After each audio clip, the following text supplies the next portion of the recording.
Good morning to all of you. एग्जामेट के online platform पर आप सभी का हार्दिक स्वागत है, हार्दिक अभिनंदन है।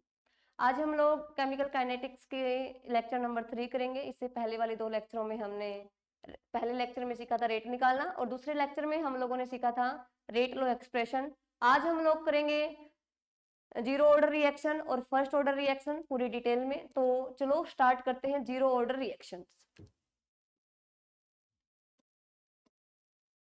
जीरो ऑर्डर रिएक्शन, तो जीरो ऑर्डर रिएक्शन क्या होगी? ऐसी रिएक्शंस जिसके अंदर rate of reaction is directly proportional to the zero power of reactant. मान लेते हैं ये कोई रिएक्टेंट है और ये प्रोडक्ट में कन्वर्ट हो रहा है बाय ए केमिकल रिएक्शन, और इसका जो रेट है आपको पता है स्मॉल आर से डिनोट करते हैं, वो डायरेक्टली प्रोपोर्शनल होगा जीरो पावर ऑफ रिएक्टेंट। और फर्स्ट लेक्चर में हमने देखा था अगर रेट रिएक्टेंट की टर्म में निकालना तो कैसे निकालते हैं?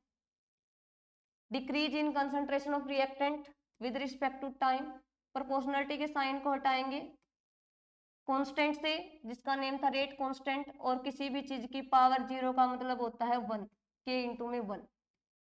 तो minus K D R variable अगर सेपरेट करेंगे तो किसके बराबर हो गया? के इंटू में डी टी के। माइनस के साइन को उस साइड लेके जाते हैं, minus K D T. Differentiation को रिमूव करने के लिए दोनों साइड इंटीग्रेशन का यूज करते हैं। के कांस्टेंट है इसलिए बाहर रहेगा इंटीग्रेशन से, इसका जो इंटीग्रेशन डिफरेंशिएशन से कैंसिल आउट हो गया। Concentration of reactant is equal to minus K D T का क्या आ गया? टी प्लस में सी। ये सी क्या है? सी है अपना इंटीग्रेशन कांस्टेंट।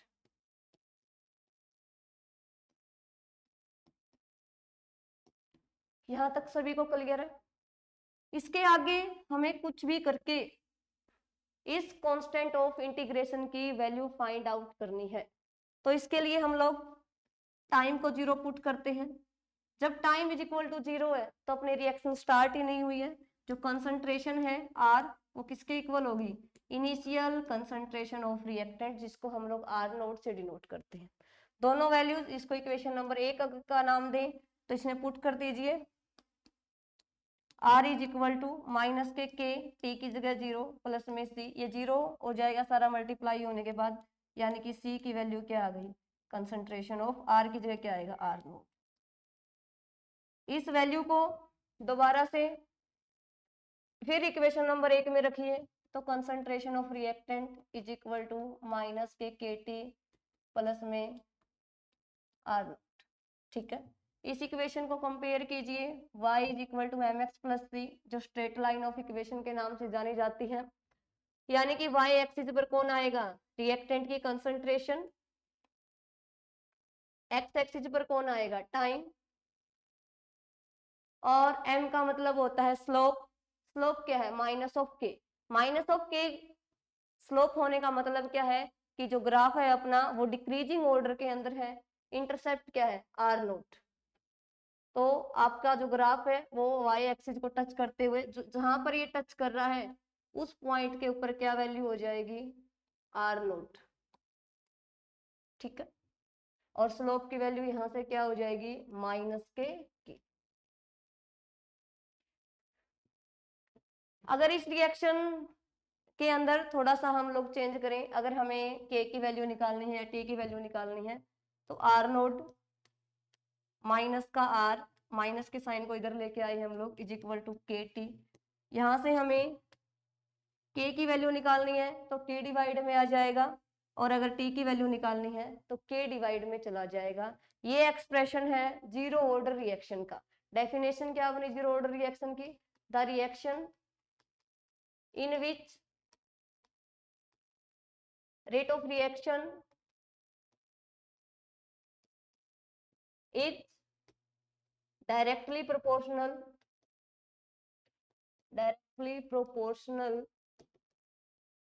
टू द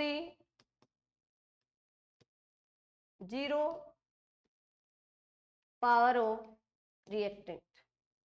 ठीक है, आगे देखिए, यहां से टाइम की वैल्यू निकाल लीजिए, क्या आएगी? टाइम आएगा यहां से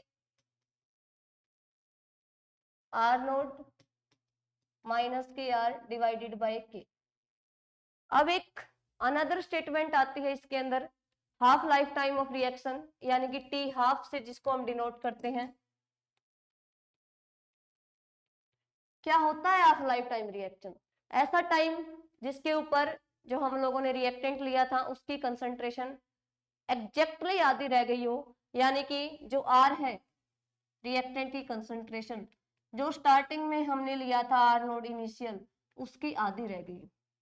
दोनों वैल्यूज को पुट कर दीजिए यहाँ, टी की जगह T half is equal to R naught minus K R naught by में 2 और डिवाइडेड बाय के। यहाँ से क्या आ गया, ये एक है ये हाफ है, हाफ बच गया भाई, आर नोड बाय में 2 इंटू में के, किसकी वैल्यू आई है ये, टी हाफ की।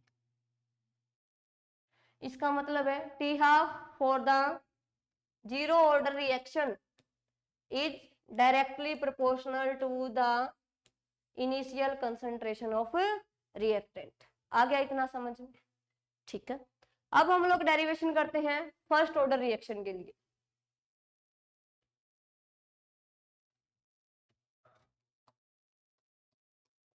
फर्स्ट ऑर्डर रिएक्शन बिल्कुल सेम है, जीरो ऑर्डर की, उन्हीं स्टेप को फॉलो करना है, ऐसे ही ग्राफ बनाने, ऐसे ही डेरिवेशन करना। क्या हो जाएगा, the reaction in which rate is directly proportional to the 1 power of reactant. कैसे लिखते हैं रेट को, डी आर बाई में डी टी, प्रोपोर्शनलिटी के साइन को हटाएंगे, रेट कांस्टेंट के से, आर की पावर 1 का मतलब आर। वेरिएबल को सेपरेट कीजिए, माइनस के साइन को उस साइड लेके जाइए, तो डी आर बाई में concentration of R is equal to minus K D T. आगे फिर वही है बच्चों, डिफरेंशिएशन को रिमूव करने के लिए इंटीग्रेशन लेंगे, तो दोनों साइड इंटीग्रेशन अप्लाई कर देते हैं। नीचे वेरिएबल पड़ा है, ऊपर उसका डेरिवेटिव है, तो इसको हम लोग डायरेक्ट क्या लिख सकते हैं, L N R is equal to minus K D T plus में सी। सी क्या है अपना, constant of integration, constant of integration. ठीक है, अब हमें इसकी वैल्यू निकालनी है, dt का यहाँ पे t हो जाएगा, सॉरी के टी प्लस में सी। टाइम की जगह 0 पुट कीजिए, कंसंट्रेशन ऑफ आर की जगह initial concentration of R put कीजिए, फॉर्मूला क्या बन जाएगा, logarithm of initial concentration of R is equal to minus के टी की जगह 0 प्लस में सी, सी की वैल्यू क्या आ गई, एल एन आर नोट। यही वैल्यू इसको इक्वेशन नंबर 1 मान लीजिए, पुट इक्वेशन 2 इन इक्वेशन 1, क्या मिलेगा,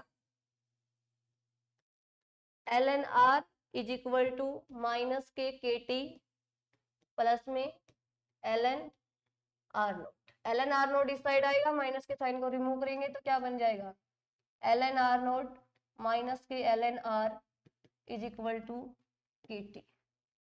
ठीक है, इस ऊपर वाली इक्वेशन को एक बार स्ट्रेट लाइन ऑफ इक्वेशन से कंपैरिजन करते हैं, y is equal to M x plus सी के साथ, वही ग्राफ बनाना है। y एक्सिस के अलोंग कौन आएगा, concentration of L N, concentration of reactant, और x एक्सिस के रिस्पेक्ट में टाइम, वही ग्राफ, स्लोप माइनस का है, और जो इंटरसेक्शन ये जो इंटरसेप्ट है अपना वो क्या है, L N R naught. Slope की वैल्यू क्या आ जाएगी यहाँ से, माइनस के। ठीक, आगे इस डेरिवेशन को थोड़ा सा और एक्सटेंड करते हैं। एल एन है, बीच में माइनस का साइन है, तो प्लस वाला ऊपर और माइनस वाला नीचे लिख सकते हैं हम लोग फटाफट, इज इक्वल टू के टी। एल एन को अगर लॉगरिथम के अंदर कन्वर्ट करना है तो मल्टीप्लाई करते हैं 2.303 लॉगरिथम आर नोट बाय में आर इज इक्वल टू के टी। दूसरा ग्राफ, हमें इस इक्वेशन को स्ट्रेट लाइन ऑफ इक्वेशन से कंपैरिजन करना है, जो कि अपनी y is equal to M x plus में c है। तो यहाँ पर y एक्सिस के अलोंग इसको हम यहाँ लेके आएंगे नीचे, तो इक्वेशन क्या बन गई, वाई एक्सिस के अलोंग आपका आएगा logarithm concentration of R naught by में आर, स्लोप क्या बन जाएगा के बाय में 2.303 और स्लोप पॉजिटिव है, इसलिए ग्राफ कैसे बनेगा, इंक्रीजिंग ऑर्डर का बनेगा। अपना इंटरसेप्ट है ही नहीं, इसलिए ग्राफ कहाँ से पास होगा, ओरिजिन से पास होगा।